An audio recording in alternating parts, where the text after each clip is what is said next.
योगी के डर से हो गई थी खामोश, जिहाद के लिए आई थी हिंदुस्तान। दिल्ली बेंगलुरु टारगेट पर थे।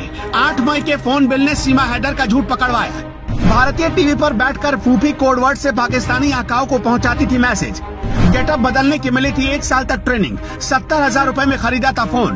पेशेवर लोगों ने किया था सीमा का मेकओवर। लखनऊ में पकड़ा गया सीमा के साथ आया जासूस। आईबी ने भी खोल दिए राज। रोते और चिल्लाते कटी सीमा की रात। नेपाल में फर्जी नाम से रुके थे सीमा और सचिन। काठमांडू के होटल न्यू विनायक के कमरा नंबर 204 का सच अब सामने आ चुका है, क्योंकि इसी कमरे में रुके थे सीमा और सचिन। होटल मैनेजर ने दोनों को पहचान लिया है। उसने खुलासा किया कि एक होटल के कमरे में ही दोनों की शादी हुई थी। ये दोनों किसी मंदिर में नहीं गए थे, बल्कि होटल के बंद कमरे में दोनों ने शादी कर ली। होटल के रजिस्टर में इन्होंने अपना नाम कुछ अलग लिखवाया था। दोनों के हिंदू नाम थे। सीमा का असली प्लान भी अब एटीएस के समझ में आ चुका है। यकीन मानिए, अगर यूपी में योगी आदित्यनाथ की सरकार नहीं होती तो सीमा हैदर बहुत बड़ा कांड कर चुकी होती।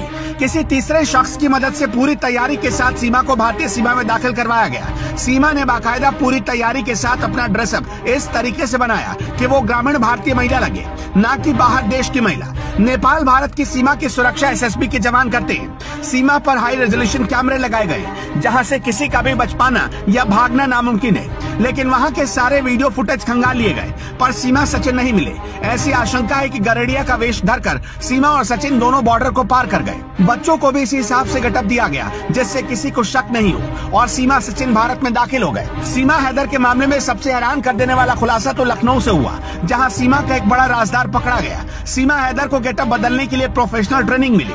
सीमा हैदर के लुक को किसी गांव और देहात की महिला की तरह दिखाने की खातिर स्पेशलिस्ट लोगों को तैनात किया गया। सीमा हैदर को दुबई में कैसा लुक रखना था, नेपाल में कैसे रहना था, और कैसे वेश में भारत नेपाल सीमा से पार करके भारत में दाखिल होना था, इसके लिए प्रोफेशनल लोगों को रखा गया। सीमा को साड़ी पहनना सिखाया गया। हिंदू बनकर सिंदूर कैसे लगाना है ये भी बताया गया। मीडिया सोर्स दावा कर रहे हैं कि सीमा को हर मौके पर कैसे गेटअप बदलना है, इसके लिए बाकायदा 1 साल तक ट्रेनिंग मिली। सीमा को दुबई कब पहुंचना है, दुबई से नेपाल कब जाना है, ये भी पहले से तय था। भारत आने से पहले सीमा ने 70,000 पाकिस्तानी रुपए में एक मोबाइल खरीदी थी। जरा सोच कर देखिए, गरीब महिला के पास ये फोन कहां से आए। यूपी एटीएस के अधिकारी ने सीमा हैदर से ये भी पूछा कि क्या तुम कोई कोडवर्ड का इस्तेमाल करती थी। पूछताछ में एटीएस ने सीमा हैदर से जब पूछा कि क्या उसने कभी फूफी या फल जैसे कोडवर्ड का इस्तेमाल किया था।